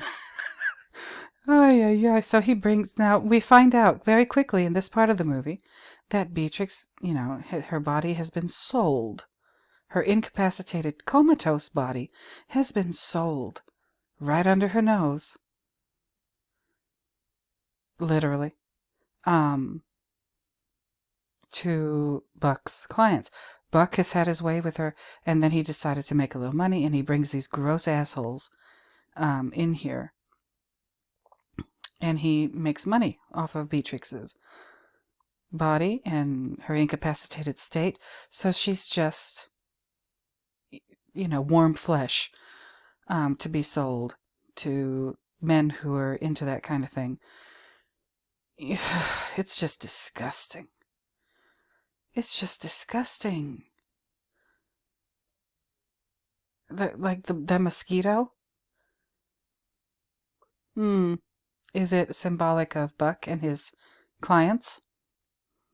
Is it symbolic of Elle? Is it symbolic of Bill? It's symbolic of every single thing in the world that takes advantage of women and treats them badly. But in this particular context, probably Buck and his little business that he's got going on. He's like some orderly here at the hospital. He's not a doctor. As far as I know. Maybe I should check his badge or whatever. But I don't think Buck is a doctor. He's an orderly. He's like the lowest on the totem pole in the hospital hierarchy. And he's selling these women's bodies. Ugh. And he's selling Beatrix's body. He might be doing it to somebody else too. Beatrix, just like that sheriff, Earl. He's confronted with the victim of violent crime, what he thought was a dead body. And all he can talk about is how sexy she is. Like, really? Anyway, so Buck. Why do all these people begin with B's? Lord. All these names begin with B. Bill, Buck, Bud, Beatrix. Ooh, what's going on with that? But anyway, so Buck is like, oh, and look at this shit. Buck is telling the new client, the ground, excuse me, the ground rules. And Buck is wearing a cross. Excuse me. Post-nasal drip. Buck is wearing a cross over this blue, I guess, scrubs. Under the scrubs, he's wearing a black t-shirt or whatever. And he's got these hideous sunglasses here. And here's this guy. What is he? Like a trucker or somebody from that level of socioeconomic strata. And Buck is explaining the rules. He's got a cross. You guys, I don't think I need to explain this. I think it's pretty obvious what this cross means and why Buck is the character that's wearing it. Religion is used to get people to stop thinking, get people to not just be taken advantage of, but get people to let themselves be taken advantage of willingly. Religion is a tool for that, and somebody like Buck is using that. He's a predator. Excuse me. Okay, I'm back. I had a coughing fit. Lord. Okay. It's like, I don't know if it's allergy season, but it's gotten cold really quick here in Los Angeles, so that might have something to do with it. Excuse me. But anyway, so somebody, this greasy, sleazy, oily, miserable character like Buck, he's using religion as a tool. Or he might be using religion and he thinks, at least outwardly, pretending to be religious makes what he's doing here okay. There's also that possibility. Both of them are gross, but here we are. Okay, so Beatrix is being sold and she doesn't even know it. Because she's in a coma, she doesn't even know that her body is being sold by men like Buck to men like this guy in the hat. Okay? And you know what else? Quentin, these two men here that you see before you on the screen, they're attractive. You know? They are. They're handsome. Both of these men. You look at them. They're good looking. He could have cast some less good looking actors to portray Buck and this guy. He could have. He could have found somebody who looks just absolutely disgusting and demonic, or they could have done like a wardrobe and makeup job to make him look just sleazy and horrible and just unattractive. No, he chose two handsome men to play these two roles. What does that tell you? Plus the cross. And Buck's sunglasses, the glass part of the sunglasses is black, but they're framed in gold. Okay. So, he's still explaining. There she is. Don't forget, she just woke up. And she's hearing all of this. And she knows what's going on. And she's about to have... Oh, they think this is funny. And they have a little flashback portion where, okay, this guy's about to get on top of her. And he's got this chain, too. Oh, Lord. These chains are, attached to wallets.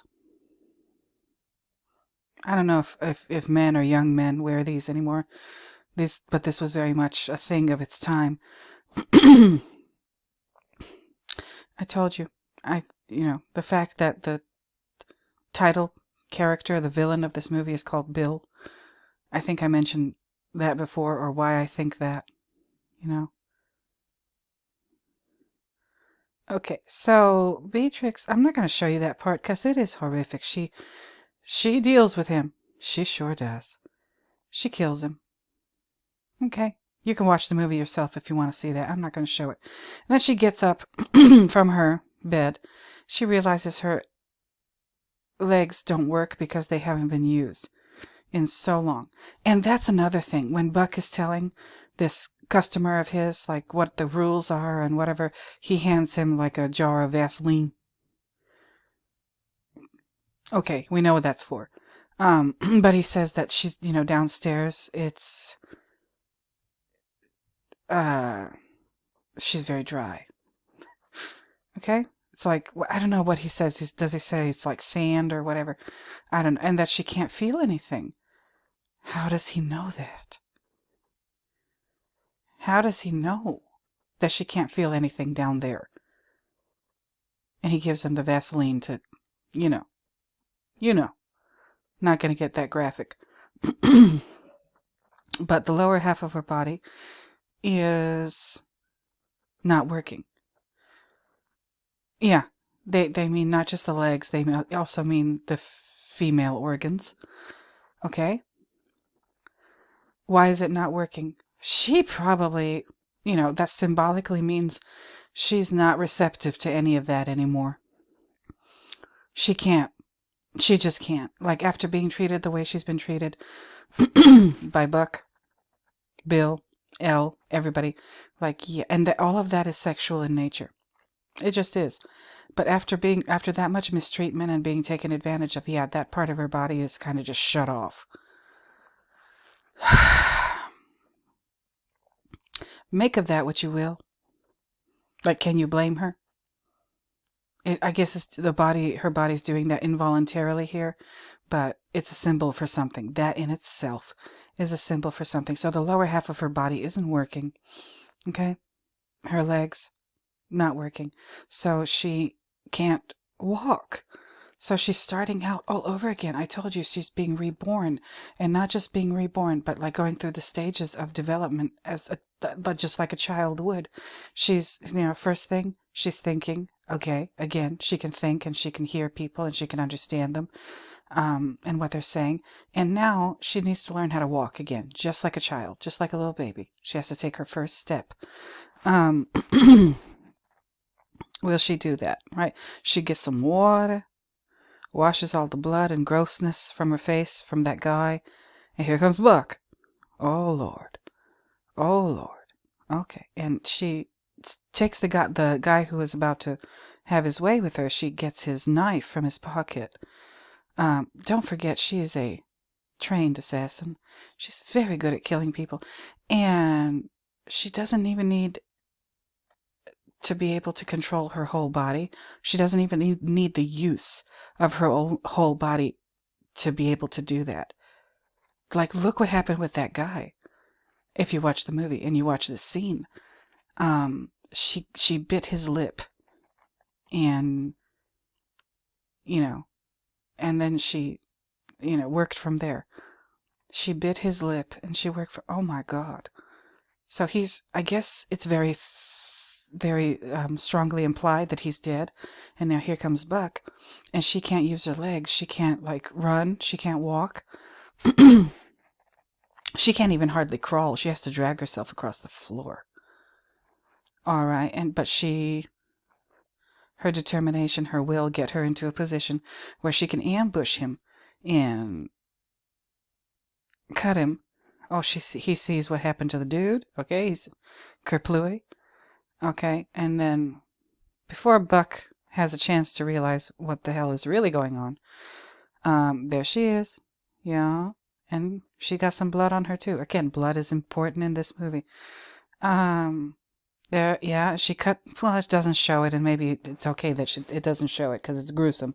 She cuts his tendon in the back of his foot. His is that the Achilles tendon? I don't know, but she cuts it with the knife that she got from the customer's body.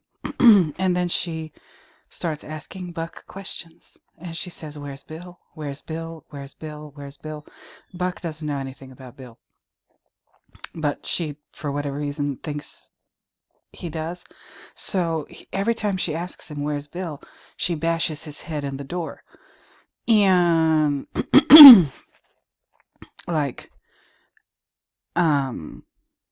she does it a couple of times, right? She's doing to him, she's getting payback, isn't she? She's doing to him and busting up his head, just the way people have been trying to bust up her head her whole life, to get her not to think and not to make decisions for herself and the whole thing. And here she is, yeah. The Buck represents a certain class of men in this world who treat women horribly. They deserve this. They sure do. And he doesn't know anything about Bill. And then Beatrix keeps asking him. And there he is. Okay. Oh, look at this son of a bitch. Look at him. This is tattooed across his knuckles. Fuck. And she says, "Oh, so Buck, you like to fuck?" And he's got a wedding ring. Of course he does. And he's got a pinky ring with a $sign on it. I told you, this movie is about money. And what it really is. And the nature of money. But anyway, so Beatrix is doing her thing, And now, oh Lord, she's having her flashback. I guess even in a coma, she was aware, and her sensory apparatus was working and recording information. And it's coming back to her now. Okay? So this is education. Her brain or whatever recorded this while she was in a coma, and now that she's out of a coma, she's woken up. Now she's realizing what it really meant, what was really going on. That's what happens to a lot of people, right? And then now she's real pissed. Who wouldn't be? Buck. She realizes who Buck is, what he's been doing, and now she knows she's not going to get any information from him, so she just does the coup de grace. Okay? Alright.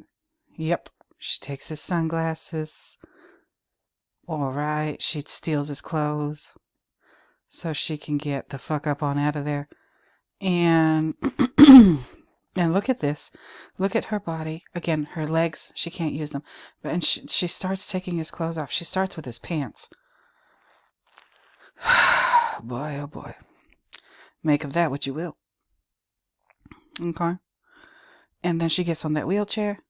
She's real good in that wheelchair. And now she's looking for Buck's fuck truck. Okay. There she is. She can't find it right away. She doesn't want to be seen by anybody. She finds it. I don't know what this pin is on the uniform that she stole from Buck, but she's happy that she found it. Maybe she finds this slightly amusing, that he drives a car like this. She gets in the car. The upholstery inside the car is all red. You guys, that means something. I told you the color red. I guess a lot of film directors do this. Just like Stanley. Yeah. She gets in there. Her legs can't work. And gets into the process of willing her legs back to working. She gets to Buck's fuck wagon, the pussy wagon. And it's interesting, he named his car the Pussy Wagon. Like, what the hell? And is this car a Hummer? If the car is a Hummer, that just adds another layer to it now, doesn't it? Anyway, she gets in there, okay? Uses her upper body strength, which a lot of women don't have, let's just face it. But Beatrix is not like most women. She gets in there, she gets in the back seat. What usually happens in the back seat of cars? You know what I mean. That's, especially with somebody like Buck. That's what the back seat is for, isn't it? And she's lying down. Lower half of her body isn't working yet. And she's going to... Look at her. Look at these images from this part. She's crying. You can't see it because it's not, it's not happening, but it looks like she's getting raped. Or she's in a sexual situation that she's not consented to. Okay? Lord Jesus. You see the pain, you see the anguish on her face. And women who go through this kind of thing more often or regularly. Whether it's sex workers, it doesn't have to be sex worker. Women get taken advantage of and abused and hurt like this every day. And we live in a world that hasn't fixed that yet.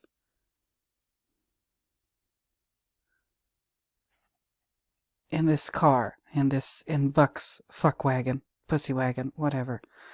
Okay, so she gets her whole body in there. Okay, closes the door. She's kind of relieved, but her legs don't work. And she spends this time reflecting. She gets her legs to work eventually. You see the feet? All right. Feet are a big part of this movie. Yeah, she says, wiggle your big toe, wiggle your big toe, wiggle your big toe. Okay, and she's very patient but strict with herself.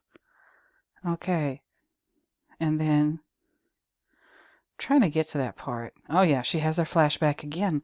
The assholes who did this to her. They're all dressed in black.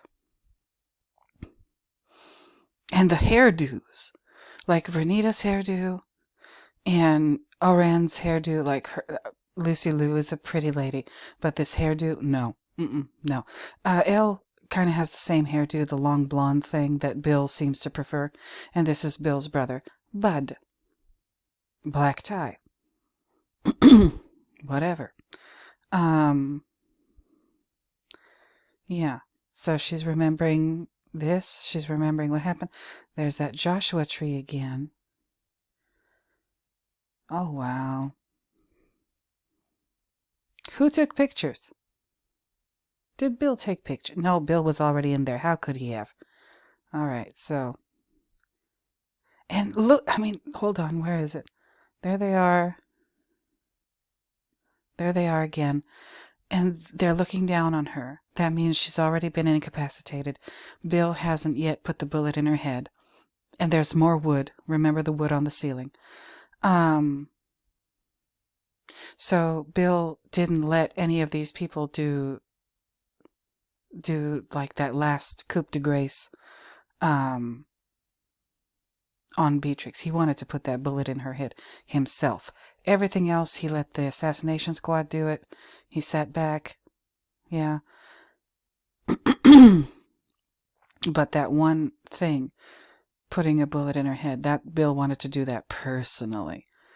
And these women and this man, they hate her. Look at the way they're looking down on her. They wanted to destroy her.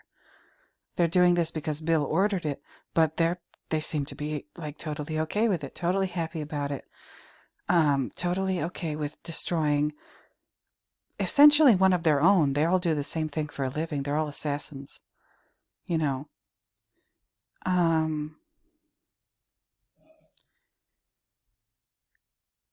And they have no qualm over this. They have no conflict of their conscience or anything. No, they're happy.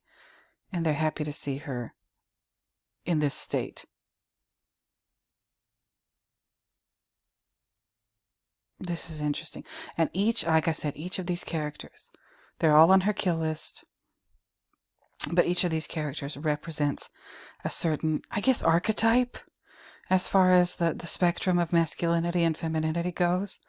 Yeah, the most feminine is her, Oren. And the least feminine is Bill. And everything in between is these three over here. Elle, Vernita, and Bud. And Bud's only there because he's Bill's brother. I mean, if Bill didn't have a brother, Bud would be replaced by a woman. Let's keep it moving, I guess. Yeah? So, and I think at this point, we're going to move on into the next chapter, which is, or we will move into the next chapter, which is Chapter 3, The Origin of Oren.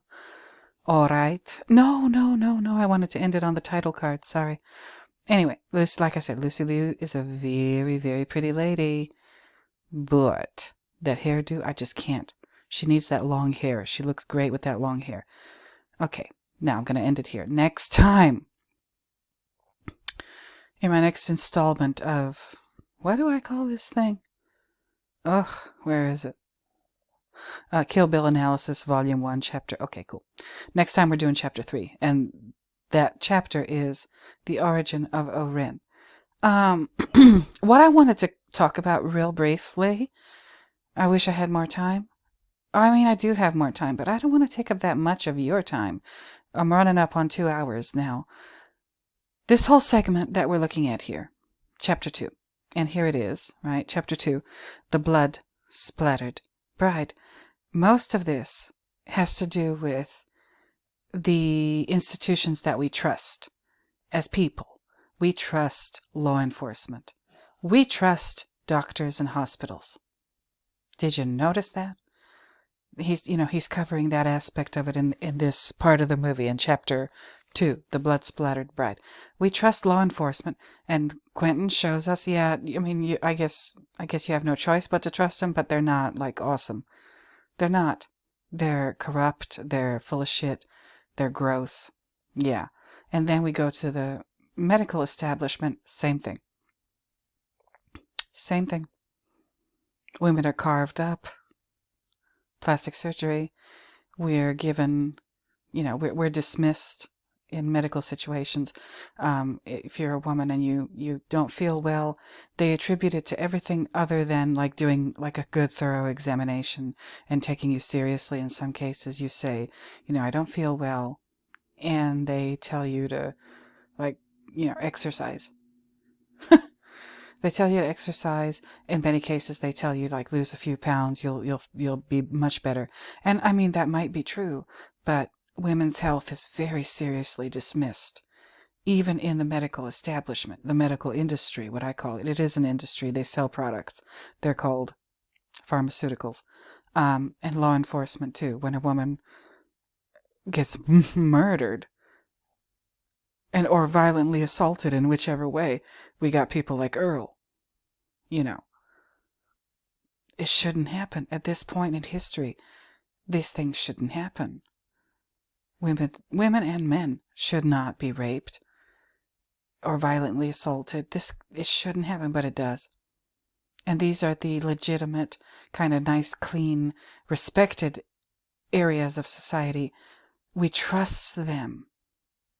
And they betrayed us. They betrayed us on so many levels, not just women, but all of humankind. Because they can be bought and sold.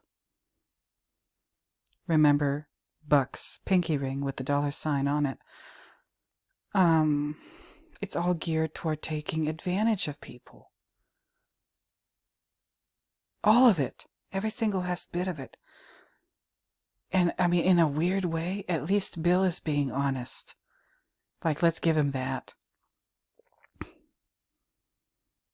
I mean, I'm not saying Bill is a good guy, no. But at least he's honest about who he is and what's going on and what he's doing.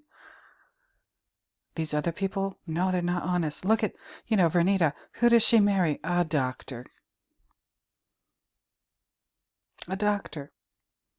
And she believes that she's achieved some level of respectability by marrying somebody who's part of the medical establishment. Look at what the medical establishment does. We just saw it. He just showed us. People like Elle disguise themselves as nurses that are there to give, patients aid. No, they're not. They're there to take orders, not to help anybody. Whether it's at work, whether it's in the medical context or whatever. The L's of this world have got to go. I don't want, I'm not calling for any kind of carnage or anything. They just need to be phased out. They do. That's how I feel. The Bills of this world, the Bucks of this world, they've got to go. They've got to go. The fact that they're still here means that we have a lot to learn. We have a long way to go. Okay. Shall I say anything? Nope. Oh yeah, it's 2 hours has passed. So I think I'm done for today. Remember, in my other videos, you can get a link to this Kill Bill fandom, and it's got links to all these chapters and all the characters and everything you could ever want. So please use that resource. I might put it. I'll go ahead and put it in this video, the description for this video. I might also put the Joshua wiki page. Because the Joshua tree is there. It means something. So you guys, I hope I haven't... I hope if you chose to be here, that's your choice. Don't get on my ass. Don't even try to give me any hell over the fact that you wasted time watching this video. That's your fault, not mine. Okay? I'm gonna start using that delete button. If I see anybody who's gets out of pocket with me, that's it. I will not stand for it. That is my right. What else? What else? You guys, I'm going to say once again, returning viewers, thank you for returning. New viewers, thank you for being new. Subscribers, thank you for subscribing. Please don't forget to like, comment, subscribe, share, hit the notification bell, whatever. Let me know what you think. I really want to know what people think about this if you're watching. Because, I like to think that Quentin did this movie to help women specifically, but, you know, humankind in general. You let me know what you think. If you can contribute to this conversation. If you know stuff that I don't know about anything, let me know. Be respectful, but go ahead and let me know. Other than that, I think I'm pretty much done with this one. It's a long one. I had a lot to say, but there's a lot going on. So, there you go. So until next time, until my next video, until I find yet another reason to talk at you, I want to get back to my roots. Art history, Hunter Biden, exhibitions, paintings, whatever. I'm still going to be doing The Shining. I might, kick off my Full Metal Jacket series. We shall see. But until next time, you guys, stay well. If I don't make a video before then, have a marvelous Thanksgiving. Eat a bunch of turkey and stuffing. That's my favorite. And pie. Oh, eat all the pie. Eat all the pie. Put whipped cream, ice cream. Do it. Enjoy it. And have a great day. Have a great holiday. So, yeah, until next time, I'm going to go ahead and bid you bye-bye. So, bye-bye, everybody.